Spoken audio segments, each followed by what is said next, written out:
A paz do Senhor para os irmãos.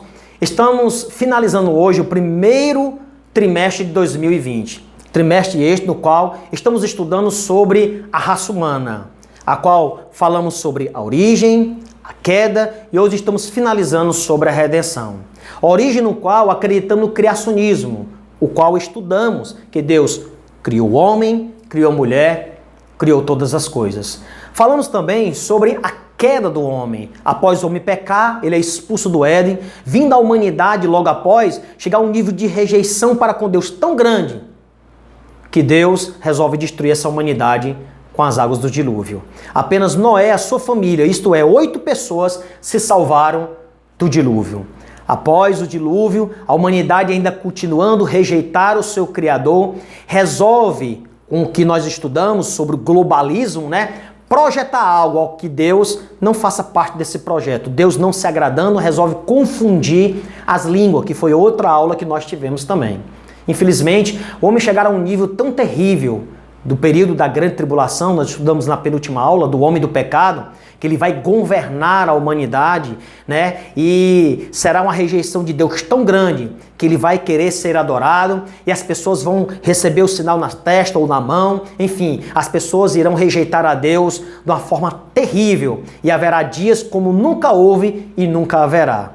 Mas Deus tem uma solução para o ser humano, a redenção para o ser humano através de seu Filho Jesus Cristo, vindo à Terra, morrer pela humanidade, a qual estudamos na lição passada, Cristo, o homem perfeito, o Deus perfeito, o Deus maravilhoso, Cristo, o homem que veio para morrer pela humanidade, não pecou e após a sua morte e ressurreição dentre os mortos, temos hoje o direito da vida eterna.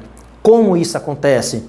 O Senhor, Ele faz com que a pessoa que era uma velha criatura passe a ser uma nova criatura quando essa pessoa crê no seu nome, que é o que nós iremos estudar nessa lição, que é a última lição desse trimestre.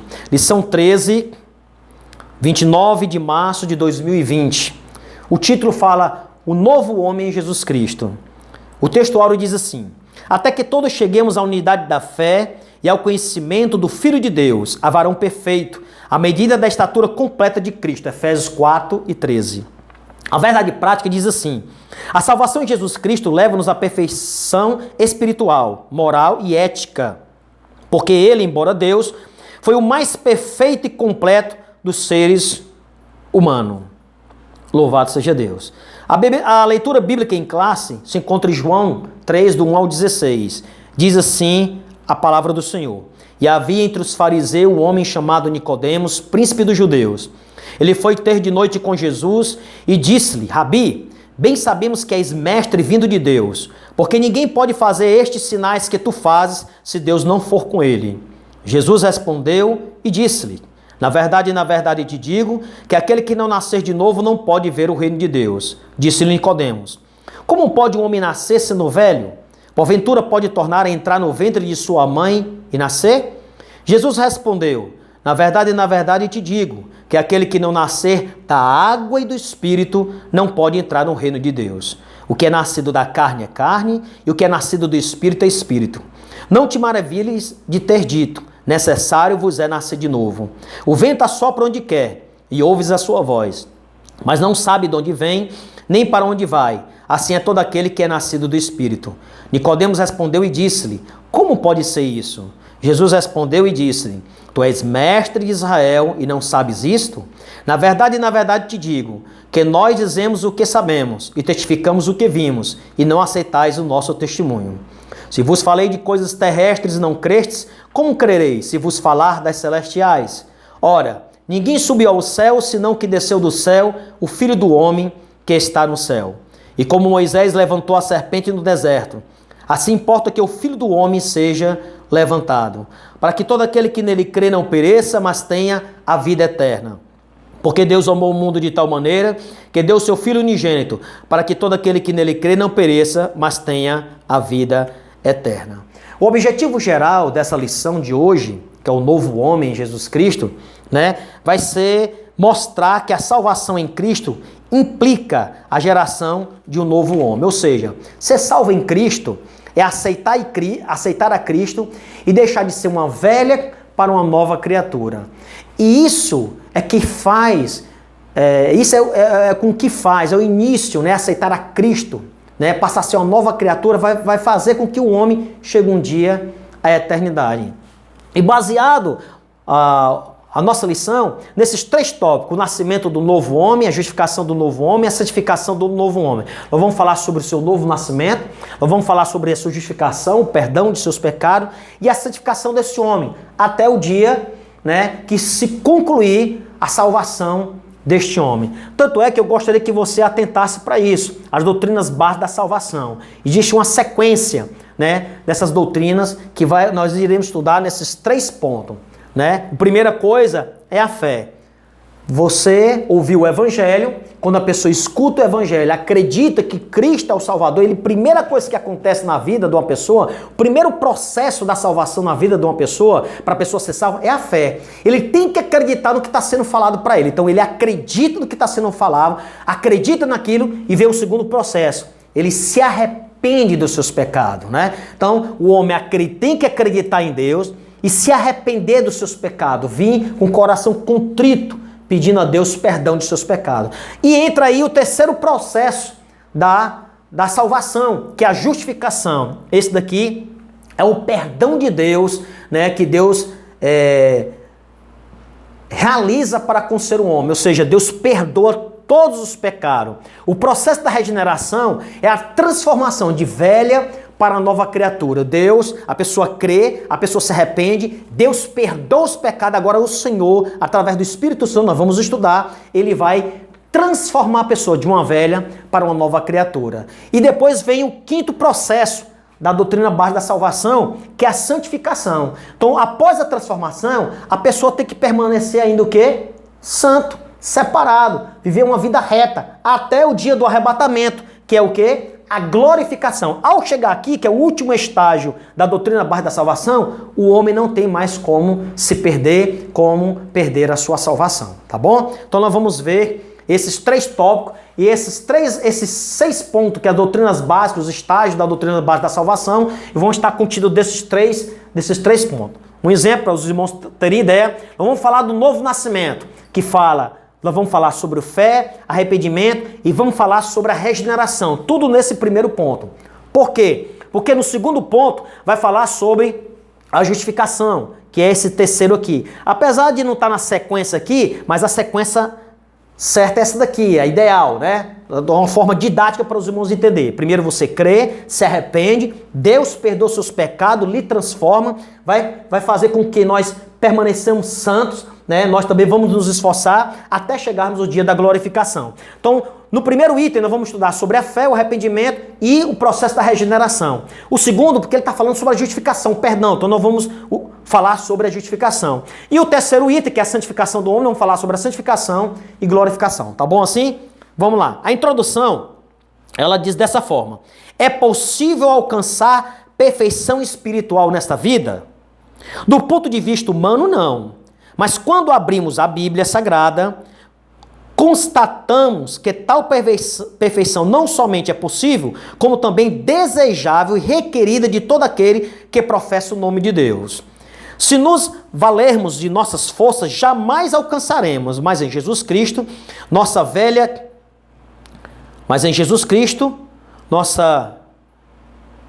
velha natureza renasce para a vida eterna. Dessa forma, o ideal que Deus estabelecera para o primeiro Adão torna-se possível no seu filho, o último Adão.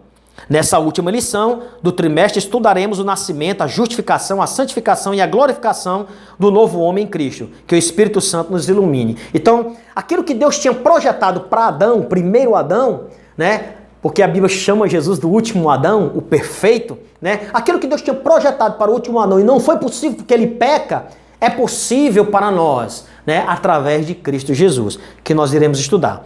O primeiro ponto, ele fala sobre o nascimento do novo homem. Diz assim: Jesus ensinou a Nicodemos, renomenado mestre da lei, que o novo homem não é gerado nem da carne nem do sangue, mas de Deus, da água e do Espírito. Então nós temos aqui 4 subtópicos dentro desse tópico aqui, desse item, o nascimento do novo nome. Qual é? Primeiro, nascido não do sangue nem da carne. Segundo, nós vamos falar sobre nascido de Deus. Terceiro, nascido da água. E quarto, nascido do Espírito Santo, tá bom? Nascidos não do sangue nem da carne. No prólogo de seu evangelho, né, no começo, na introdução do evangelho, o apóstolo João, no início do evangelho, João afiança que o novo homem, ou seja, ele afirma que o novo homem em Cristo é, antes de tudo, uma criação espiritual. Não é gerado nem do sangue nem da carne, mas de Deus, como diz João 12:13.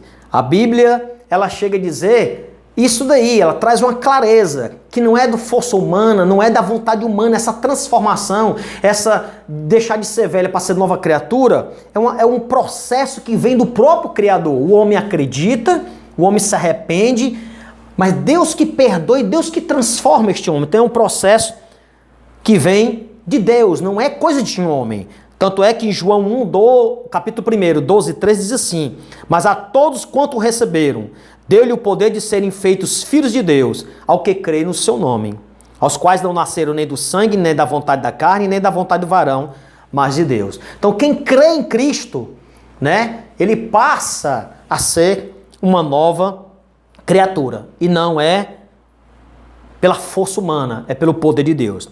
Apesar do pecado do primeiro Adão, não podemos renascer para Deus através dos méritos. Apesar do pecado do primeiro Adão, nós podemos renascer para Deus através dos méritos de Jesus, o último Adão. A atuação do Espírito Santo no interior do ser humano é o milagre mais expressivo que Deus pode operar em nossa vida. Ao nascer de novo, o homem experimenta um novo gênesis, um novo começo, a comunhão plena com o Pai Celeste. Então, o homem ele passa através do poder do Espírito Santo, a ter um novo começo. Ele passa a ter uma comunhão com Deus, né? É o que diz no livro de Romanos, capítulo 8:16. O mesmo Espírito testifica com o nosso Espírito que somos filhos de Deus. Então, quando a pessoa aceita Cristo, ele tem essa libertação na sua vida, ele passa a ser uma nova criatura, através do poder de Deus, através do Espírito Santo, o próprio Espírito de Deus, ele vai testificar ao nosso Espírito que nós somos filhos dele. Então, não é um processo, não é da vontade do homem. Não, isso é um processo vindo do próprio poder de Deus. Tá bom assim? 2. Nascidos de Deus. O nascimento do novo homem é descrito pelo evangelista como o ato de nascer de Deus. Nós até lemos já isso em João 1:12. Isso implica aceitação pela fé, que nós até falamos já aqui, do plano de salvação que o Pai Celeste elaborou bem antes da fundação do mundo. Tornar-se nova criatura em Cristo é o auge da bem-aventurança humana. Logo, nascer de Deus é tornar-se filho de Deus pela fé. Então, o primeiro passo que a Bíblia Sagrada fala é a fé. Nós vamos ler essa passagem da Bíblia, Efésios capítulo 2, versículo 8, diz assim: porque pela graça sois salvos por meio da fé. E isso não vem de vós, é dom de Deus.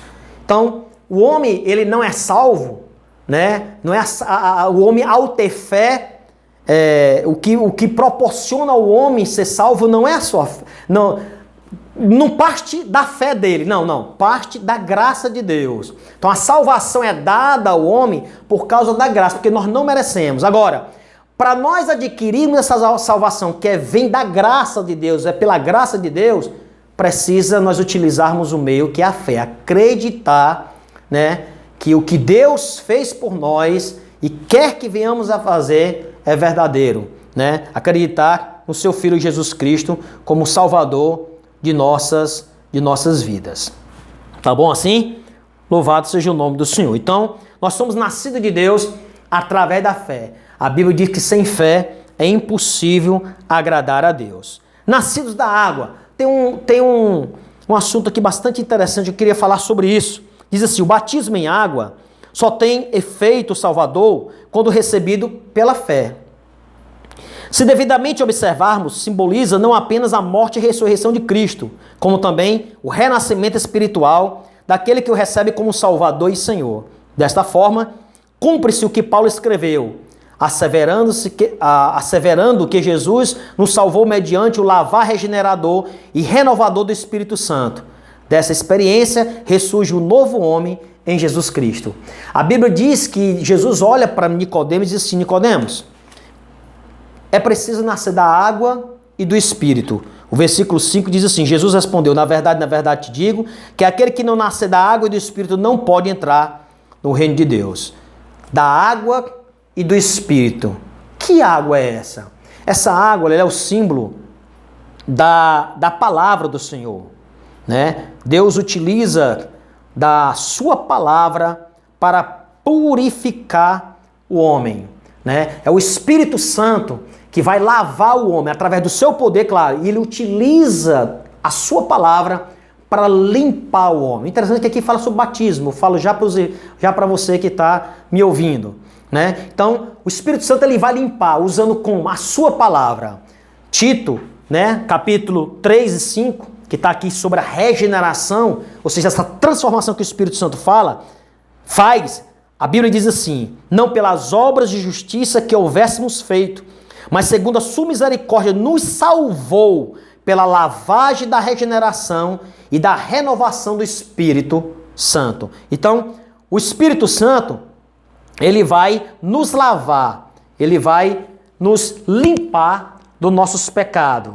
Louvado seja o nome do Senhor.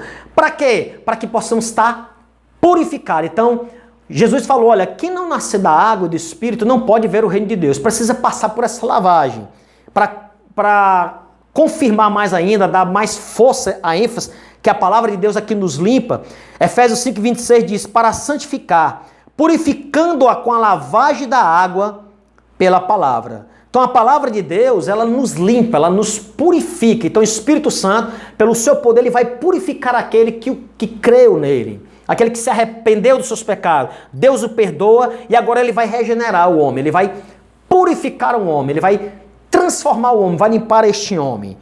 No livro de 1 Pedro diz, sendo de novo gerados, não de semente corruptível, mas de incorruptível, pela palavra de Deus, viva e que permanecem para sempre. Então, o primeiro passo que a pessoa faz, né, que o Espírito Santo realiza, é a limpeza, né? Então a pessoa nasce da água e nasce do Espírito. Ele é regenerado pela palavra de Deus e pelo Espírito Santo, ou seja, pelo poder do Espírito Santo. O Espírito Santo usa, né, a sua palavra e pelo seu poder ele purifica este homem. Agora, algo interessante sobre o batismo, ele diz assim, quem crê e for batizado será salvo, mas quem não crê será condenado. A fé é suficiente para a pessoa ser salva, entenda. Mas, após você crer em Cristo, vai viver ainda sobre a face da terra, né?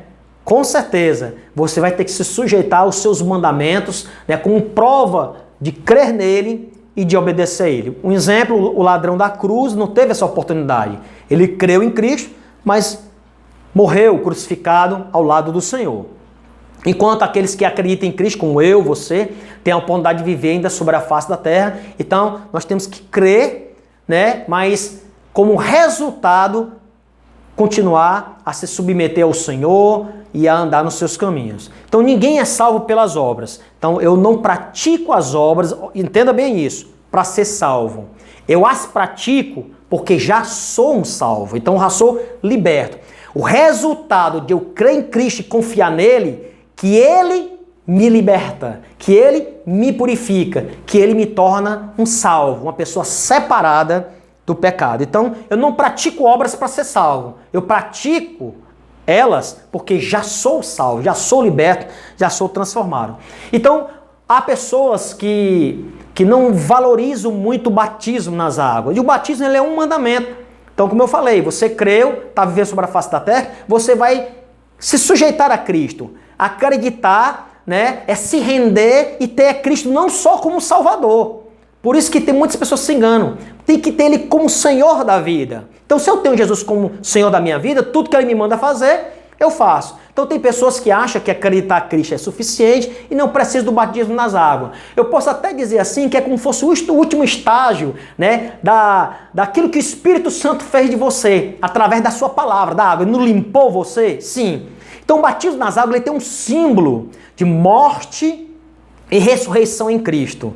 Ou seja, quando a pessoa vai descer as águas batismais, ele desce, ele é sepultado, é um símbolo do sepultamento, né? Ou seja, a pessoa é um símbolo que morreu para o pecado. E quando ele levanta das águas, é um símbolo que ele ressuscitou com Cristo. Ele está vivo para Deus e está morto para o pecado. Então, há pessoas que não tem às vezes esse desejo do batismo, como se o batismo não tivesse tão importância assim. Pelo contrário, quem aceita Cristo, ele sente vontade de ser batizado. O desejo dele é confirmar para todas as pessoas, né? Ele quer testemunhar com a sua atitude que ele morreu para o pecado e está vivo para Deus. E quem morre tem que ser sepultado. Então o batismo é o símbolo do sepultamento e da ressurreição em Cristo Jesus. Há, como eu falei, pessoas que não valorizam tanto o batismo nas águas, né? Desvalorizam o batismo nas águas. E eu queria mostrar para você a importância de querer ser batizado. Se você aceitou a Cristo,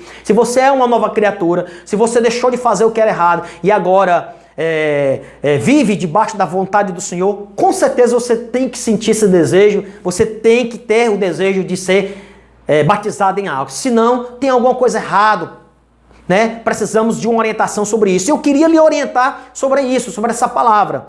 Bem interessante sobre isso. No livro de Lucas, capítulo 7, do 28 até o versículo 30, diz assim, ó. Jesus falando, quando ele vai falar sobre de João Batista. E eu vos digo que entre os nascidos de mulher não há maior profeta do que João Batista, mas o menor no reino de Deus é maior do que ele. Jesus elogia João Batista. João Batista ele veio antes de Cristo e veio pregando que viria alguém maior do que ele, que era Jesus, que era o Cordeiro de Deus que iria tirar o pecado da humanidade. E João, ele batizava em águas.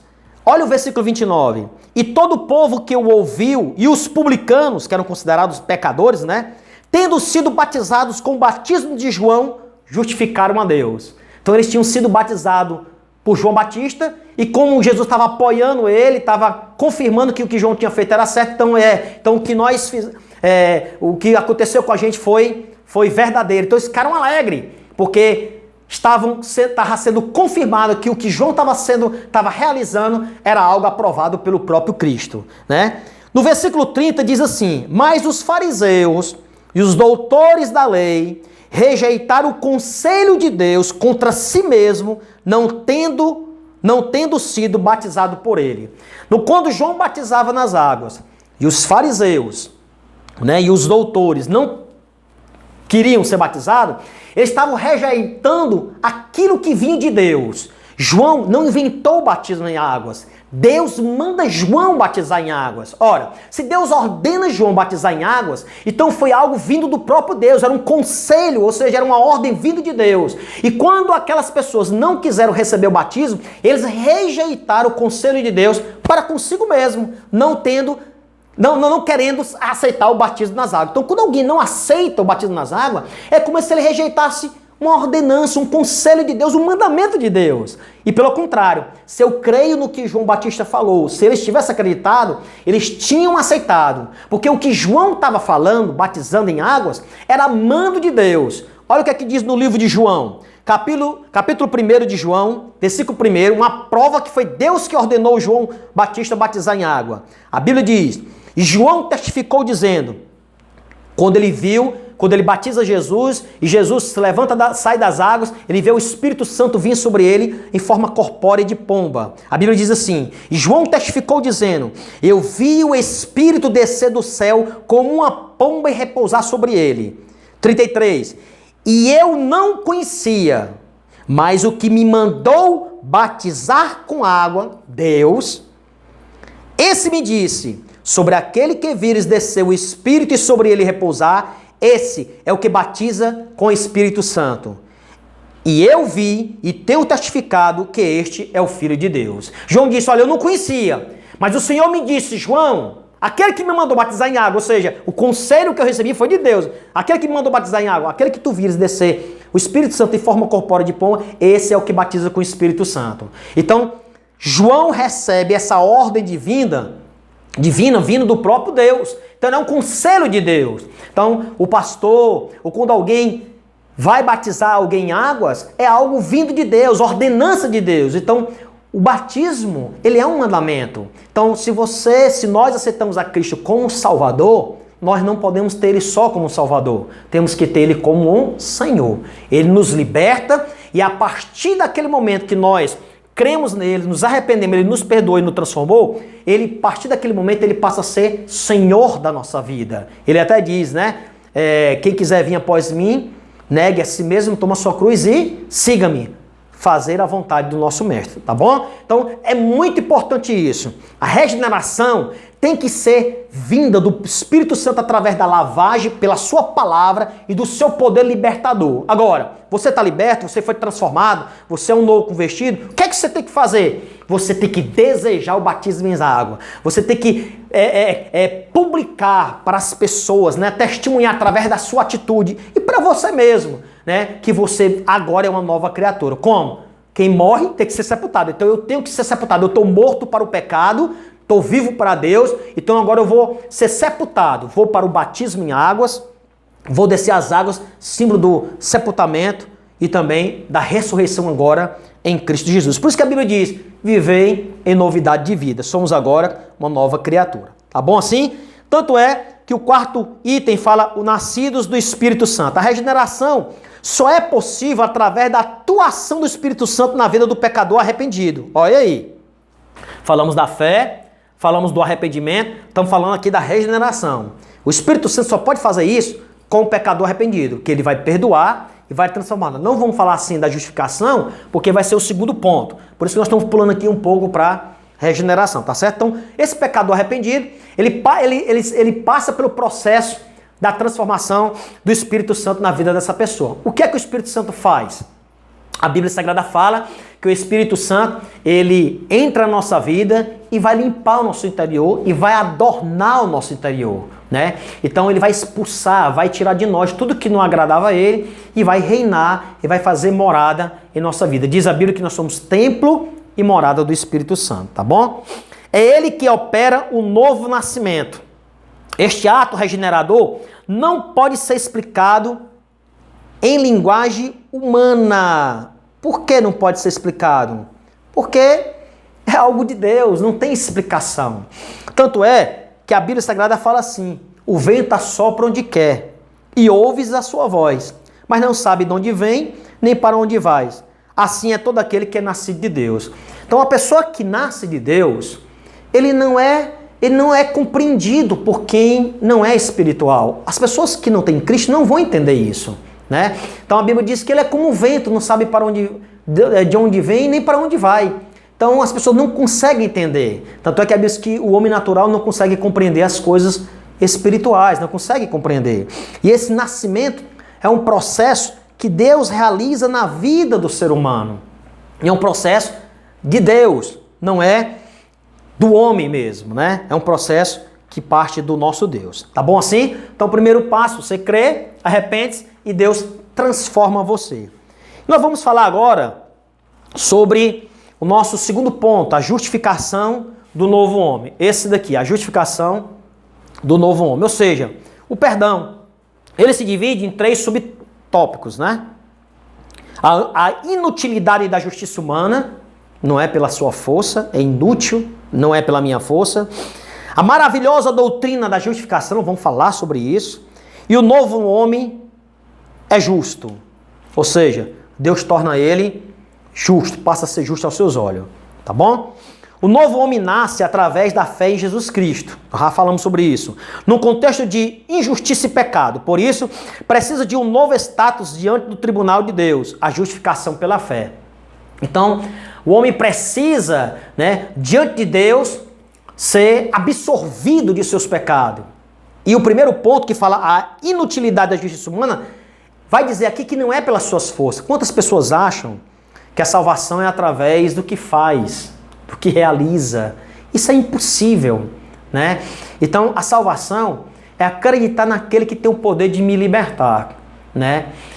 Eu gosto de comparar muito depender de Deus, né, como uma criança que vai passar uma rua com o pai ou com a mãe na mão, né, e a criança ela fica totalmente despreocupada, às vezes até brincando, e o pai que fica atento na hora de passar. Na hora que o pai vai passar, a criança só vai junto, né? Ela confia inteiramente no pai, né?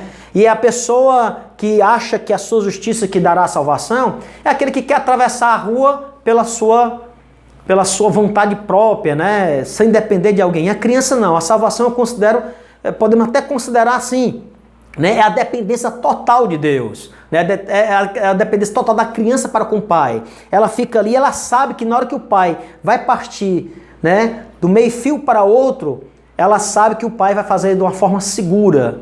É isso que acontece quando Deus vai transformar na sua vida. É você inteiramente depender que Deus vai transformar a sua vida. Você não tem o poder de libertar-se do álcool, dos vícios, mas Deus tem o poder. Eu sei que nós temos a nossa parte, né? Nós temos que se esforçar, mas é Deus que vai realizar essa libertação, para que toda glória, toda honra e todo louvor seja dele. Então não é pela nossa justiça, pela nossa força. Nós vamos ver aqui até mais na frente, tá bom assim? Diz assim, ó: nossas obras, ainda que boas e aparentemente meritórias, né, não nos salvam nem nos justificam diante de Deus. Ainda que as nossas obras sejam louváveis, boas, elas não nos justificam diante de Deus. Aliás, são elas consideradas trapo de imundície. Diz lá no livro de Isaías 64, versículo 6, que as nossas obras são como trapo de imundície perante o nosso Deus. Só existe um meio de obter a salvação e de nos justificarmos perante o justo juiz: a fé nos méritos perfeitíssimos de Jesus Cristo. Só Cristo pode nos justificar. Antes disso, para você ver que as obras não podem dar a você a salvação, no livro de Efésios, onde nós falamos sobre aqui a fé, capítulo 2, a partir do 8, diz assim, ó: porque pela graça sois salvos, por meio da fé, e isso não vem de vós, é dom de Deus. O que é dom de Deus? A salvação. A salvação, ela é um dom de Deus. Olha como é interessante. A Bíblia não está se referindo aqui à fé, está se referindo à salvação. Porque pela graça somos salvos. Por meio da fé, Deus, nós temos que utilizar a fé. E isso não vem de nós. O que? A salvação não vem de nós. É um dom de Deus. Tanto é que não fala da fé, porque senão vai falar, o que é que emenda aqui o outro versículo? Não vem das obras para que ninguém se glorie. O quê? A salvação. A salvação não vem das obras. Porque somos feituras suas, criados em Cristo Jesus, para as boas obras, as quais Deus preparou para que andássemos nela. Nós somos criados em Cristo para as boas obras. Então nós somos salvos pela graça. Então a salvação, ela é um dom de Deus através de Cristo. Então em Cristo nós somos criados para as boas obras. E não através das boas obras nós somos salvos. Tanto é que a Bíblia diz no livro de Romanos 6:23, diz assim: porque o salário do pecado é a morte, mas o dom gratuito de Deus é a vida eterna. O dom em Cristo Jesus nosso Senhor. Ou seja, o presente gratuito de Deus é a vida eterna em Cristo Jesus nosso Senhor. Tá bom? Então, através de Cristo Jesus, nós conseguimos esse dom, o dom da salvação. Nós passamos a ter a salvação em Cristo Jesus. Tanto é que no livro de Romanos 5:1 diz que a única pessoa que nos pode dar essa salvação é Jesus.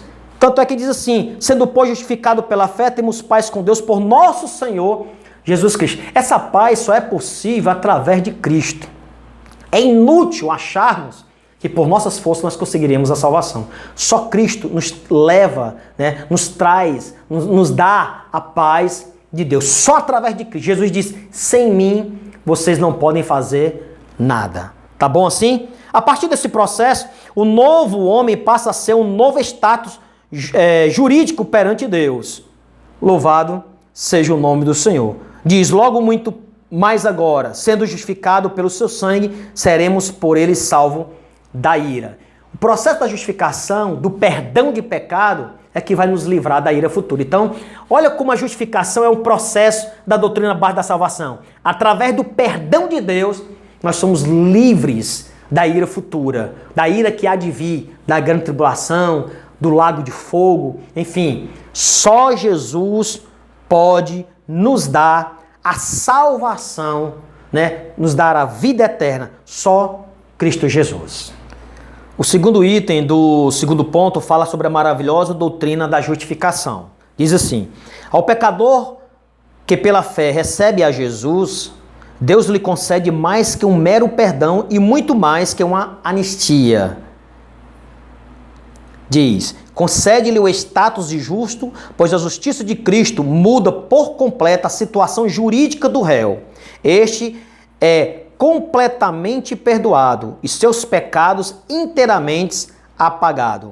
A Bíblia Sagrada fala no livro de 1 Coríntios 6 e 11 assim: é o que alguns têm sido, mas haveis sido lavado, mas haveis sido santificado, mas haveis sido justificado em nome do Senhor Jesus e pelo Espírito do nosso Deus. Então, a maravilhosa doutrina da justificação é isso. As pessoas não compreendem, acham, claro que o homem não é digno do perdão de Deus, mas eles acham que isso é impossível. Deus não perdoa o ser humano, não, jamais. Como o homem vai ser perdoado por Deus, né? O homem é um pecador, o homem não merece. Mas é aí que entra o processo da justificação.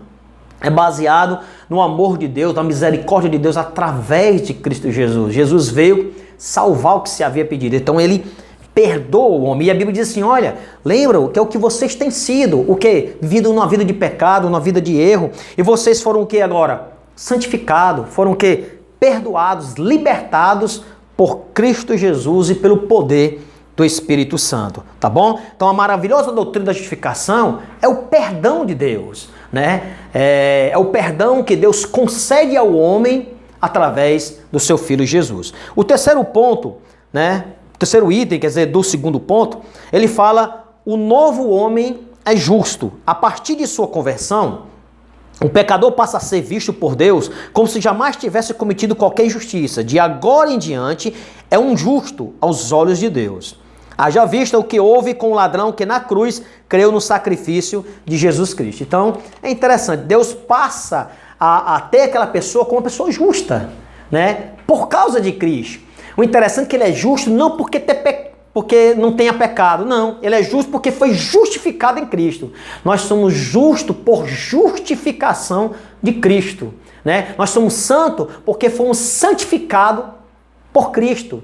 Cristo, ele é santo que nunca pecou, é justo porque nunca pecou e cometeu transgressão. Nós somos santos porque somos separados, santificados agora por Cristo para viver uma nova vida na presença de Deus. E somos agora justos porque agora nós fomos justificados, perdoados e somos considerados justos diante de Deus como se nunca tivesse pecado diante do Senhor. Então, a Bíblia diz que você ter feito tudo que era bom, mas por fim resolve se afastar do Senhor, toda a sua justiça não é levada em conta. Da mesma forma que você fez tudo de ruim, você se arrepende dos seus pecados, as suas injustiças também não é levada em conta. Deus perdoa e considera você justo através de Jesus, o Filho de Deus. Tá bom? Nós iremos agora entrar no terceiro ponto, né, que é o último, da santificação do novo homem, onde nós iremos abordar muito sobre a santificação em si, né, e a glorificação, né, que é o estágio final, a salvação, podemos dizer, concluída, né, que o homem deseja alcançar e alcançará. A santificação do novo homem, fala assim: ao contrário da regeneração, que é um ato instantâneo, a santificação é um processo que demanda toda a nossa vida até alcançarmos a estatura de varões perfeitos. Então a regeneração é a transformação de velha para nova criatura. Agora a santificação é permanecer essa nova criatura, viver uma vida, continuar uma vida separada diante de Deus. Nós vamos falar aqui em 3 subtópicos sobre a santificação como posicionamento, a santificação como processo e a santificação é a vontade de Deus no novo homem, tá certo? Como posicionamento, como é isso a santificação? Diz assim: no exato instante de sua conversão, o pecador arrependido passa a ser visto não apenas como justo, mas também como santo por Deus e pela igreja.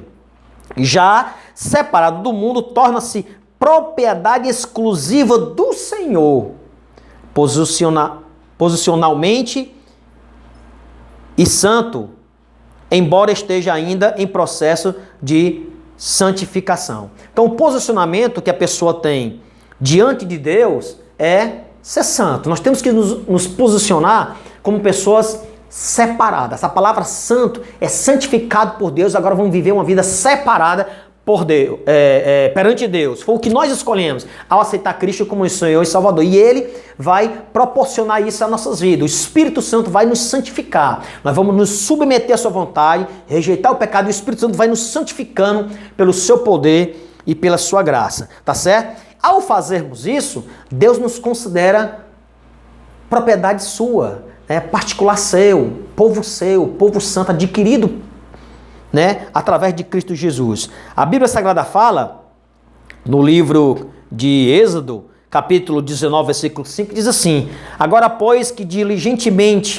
se diligentemente ouvirdes a minha voz e guardardes o meu conserto, então sereis a minha propriedade particular dentre todos os povos, porque toda a terra é minha. Todos pertencem ao Senhor, mas Deus diz assim: vocês serão particular, serão meus, né? Em particular.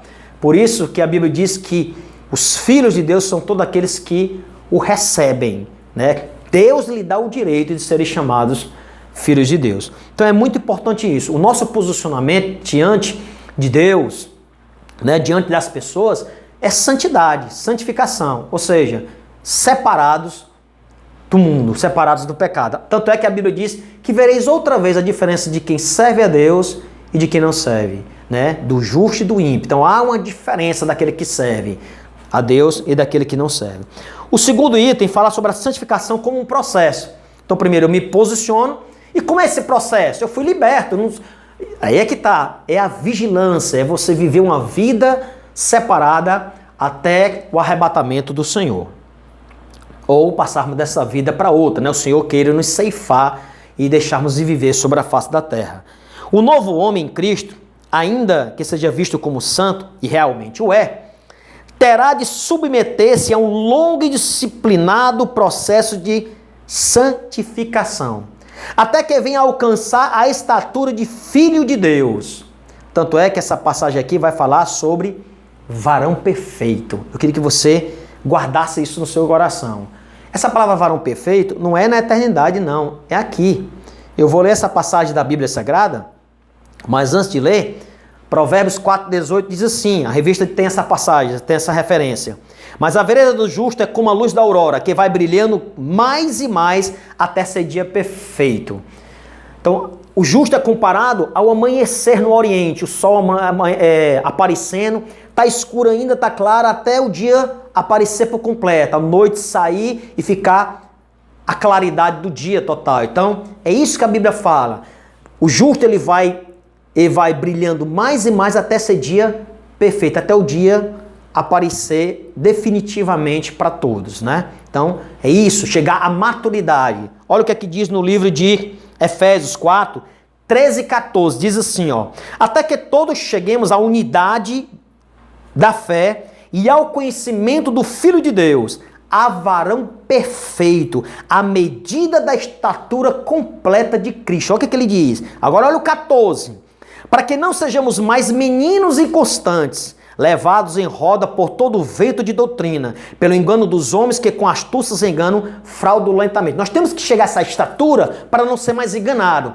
É deixar de ser menino para ser homens, pessoas maduras. Quando fala de varão perfeito, a estatura de Cristo é chegar a maturidade cristã, entendeu aí?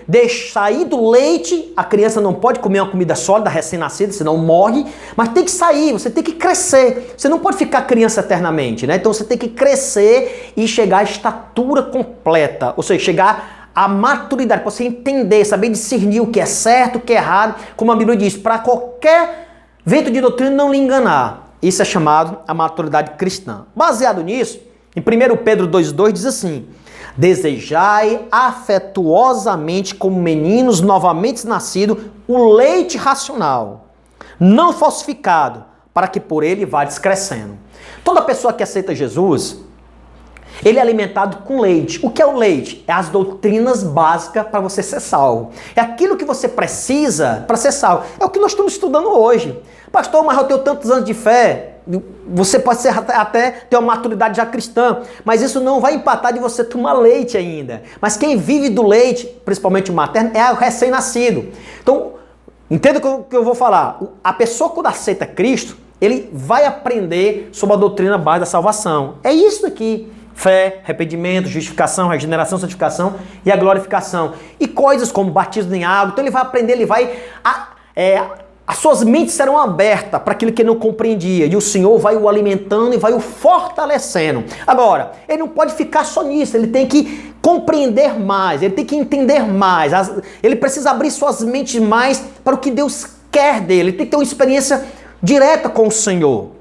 Então ele tem que se tornar maduro. Então o leite é algo louvável, é algo que Deus dá a cada um de nós, mas Deus diz, saia do leite, comece a comer comida sólida, para que você tenha uma substância maior. Você precisa crescer, você precisa ficar maduro. Olha o que aqui diz o livro de Hebreus. Hebreus capítulo 5, a partir do versículo 11 diz, do qual muito temos quer dizer, tenho muita coisa para falar para vocês, irmão, de difícil interpretação, porquanto vos fizeste negligente para ouvir. O problema é não querer ouvir.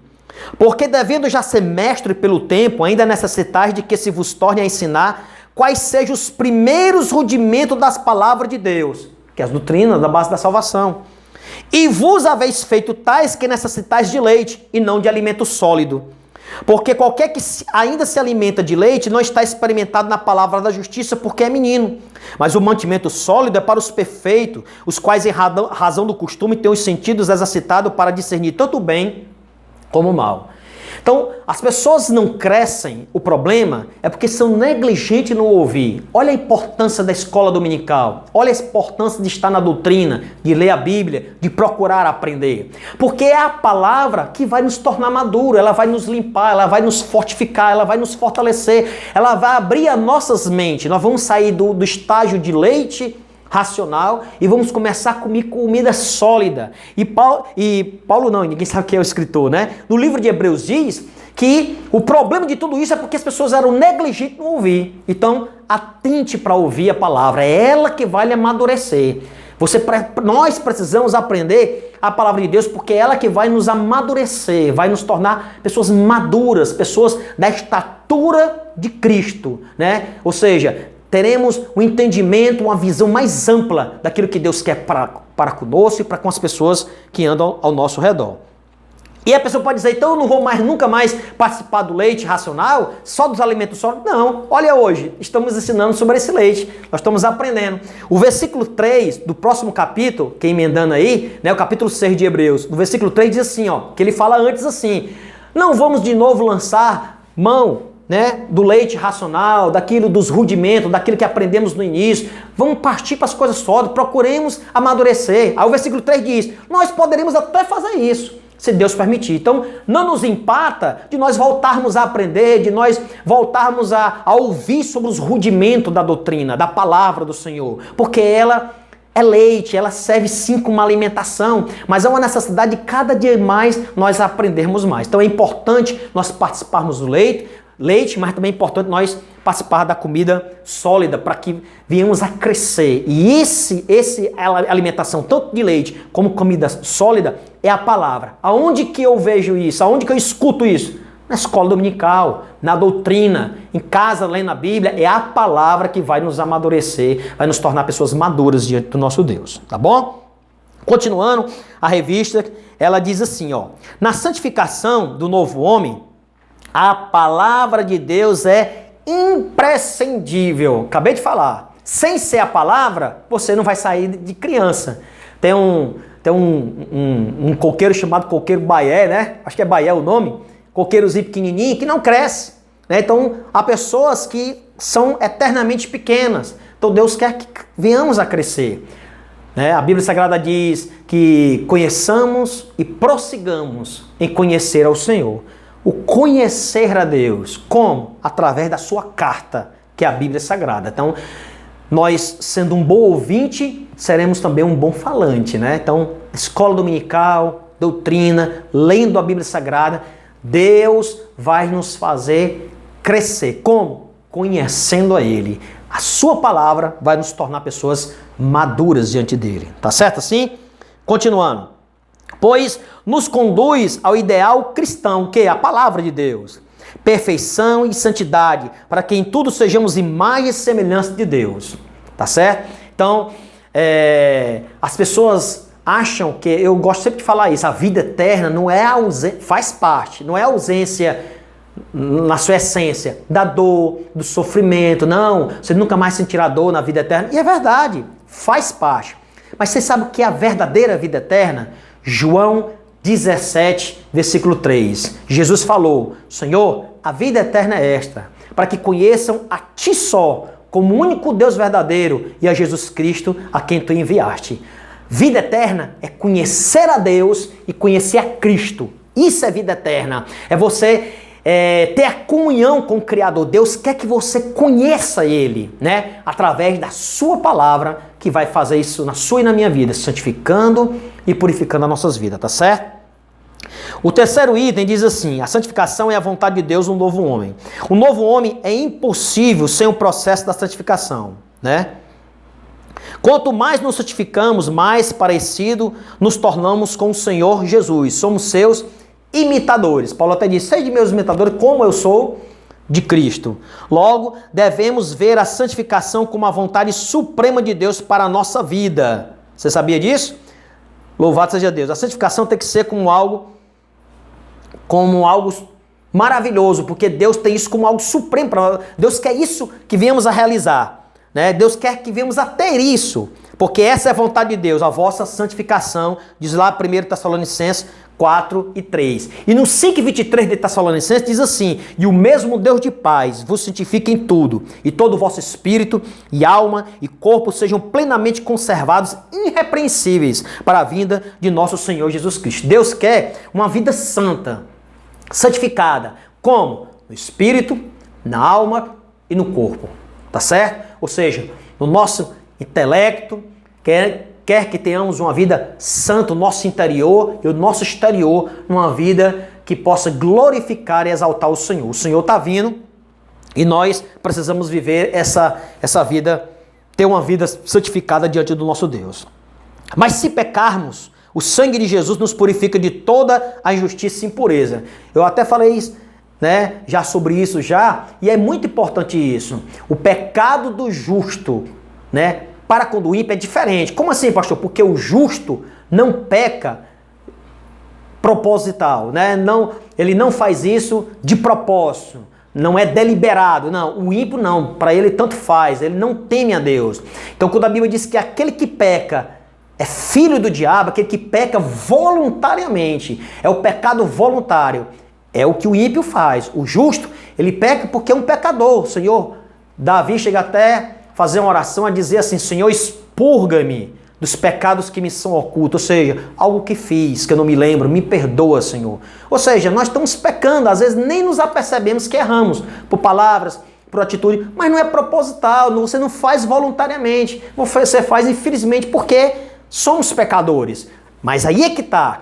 Por sermos pecadores, nós estamos aos pés de Cristo e a Bíblia diz que o sangue de Cristo nos purifica do pecado, porque não é voluntário. Nós estamos pedindo, Senhor, nos mortifica e nós estamos melhorando ali, aqui e acolá, ou seja, nós estamos santificando a nossa vida, preparando a nossa vida para se encontrar com o Senhor, tá bom?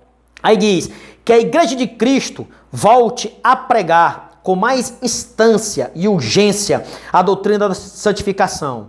Nenhum impuro ou profano entrará na Jerusalém celestial, ou seja, na eternidade, na glorificação, onde tudo será encerrado. Então ninguém vai entrar lá se não tiver com o processo da santificação na sua vida. Então é muito importante isso.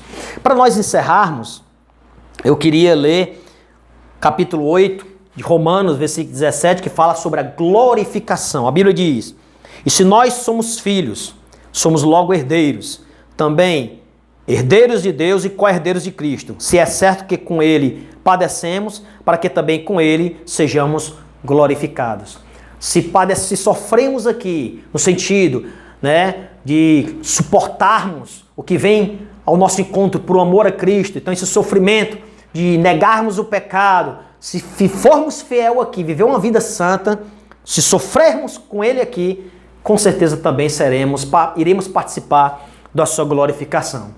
Eu queria encerrar, né, essa aula, né, com algo muito importante que eu aceitei, desde quando eu aceitei Jesus, eu aprendi esses versículos e nunca mais esqueci, né? Eu queria que você depois meditasse no livro de Salmos, capítulo 24, do 7 ao 10.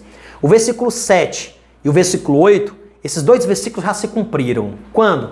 Quando Jesus veio à terra, morreu pela humanidade, ressuscitou, passou 40 dias aqui e foi ao céu. A Bíblia diz no livro de Atos que os apóstolos estavam olhando para cima, né? E Jesus ocultou-se nas nuvens, eles não viram mais. Então a Bíblia não fala mais o que aconteceu, como foi a chegada de Cristo no céu, nas mansões celestiais. Mas o livro de Salmo, no capítulo 24, 7 e 8, fala, diz assim, ó, Cristo ao entrar no céu, perto de entrar no céu, claro, né, nas portas da eternidade, a Bíblia diz, levantai, ó portas, vossas cabeças, levantai-vos, ó entradas eternas, e entrará o Rei da Glória. Alguém diz lá, Jesus chegando.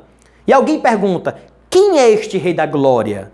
E a resposta daquele o arauto que anunciou, né? O Senhor forte e poderoso, o Senhor poderoso na guerra. Jesus veio e venceu as nossas lutas, né? Venceu essa guerra. Ele chegou no céu como forte e poderoso lá da guerra na terra. Então ele chegou vitorioso. Então os anjos mandaram o quê? Que abrisse as portas da eternidade, porque o Rei da Glória estava entrando. Essa passagem, esses dois versículos se cumpriram. Nós estamos agora aguardando a nossa glorificação. E quando, depois de tudo, 7 anos de tribulação, a igreja vai passar o milênio, nós iremos, Jesus não entrará mais no céu sozinho, a igreja vai com o Senhor, né? E esses outros dois versículos vão se cumprir, versículo 9 e versículo 10. Jesus entra sozinho no céu como um grande guerreiro que foi vitorioso por causa de nós. Quando ele voltar, depois, com a igreja, a sua noiva, que passa a ser a sua esposa, o versículo 9 e 10 de Salmo 24 vai se cumprir. Quando outra vez o arauto gritará e dirá, levantai, ó portas, vossas cabeças, levantai-vos, ó entradas eternas, e entrará o Rei da Glória. E outra vez, alguém perguntará outra vez, né? Quem é este Rei da Glória? E o arauto vai responder, o Senhor dos Exércitos, ele é o Rei da Glória. Jesus não está entrando mais como guerreiro, está entrando com um grande exército, que é a igreja, como um Rei da Glória e um grande exército ao seu lado, tá bom? Deus em Cristo lhe abençoe, espero, né, que você tenha aprendido algo e principalmente não sejamos negligentes no ouvir, para que possamos ter essa maturidade cristã, para que quando a glorificação vier acontecer, nós possamos estar preparados para o arrebatamento. Que Deus te abençoe, que Deus ricamente, né, lhe conceda a paz, que Cristo possa estar sobre você, né, e você possa se firmar dia após dia para a glória e a honra do nome do Senhor. Que Deus em Cristo, em nome de Jesus, lhe abençoe.